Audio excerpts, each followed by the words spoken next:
Reading and listening to a story is a great way to learn to speak a language. But today we are also going to do something a bit more special. We're going to read a story in present simple tense. You always get confused about grammar, right? So let's learn present simple tense through this story read.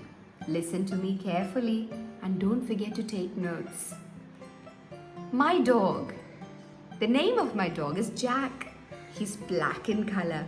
He's 4 years old. He keeps cat away from my house. If he sees a cat, he runs after it.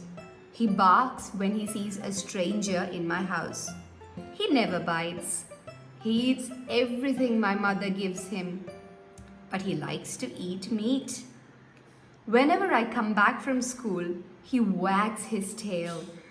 After I finish my homework, Jack and I play together. Sometimes he also jumps and runs after me. I love my dog and my dog also loves me very much.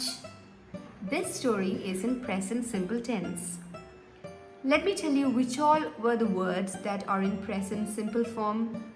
Keeps, runs, sees, bites, eats, likes, wags, plays, jumps, runs, love and loves are all in present simple form. You know, we use present simple form to speak about things that we do on a regular basis, like I go to office every day, birds chirp, the sun rises in the east, we play in the evenings, we live in Kerala, and it rains during monsoon. Did you like this story? Did you understand how present simple tense is? Would you like to have more mini stories with grammar lessons? Click here.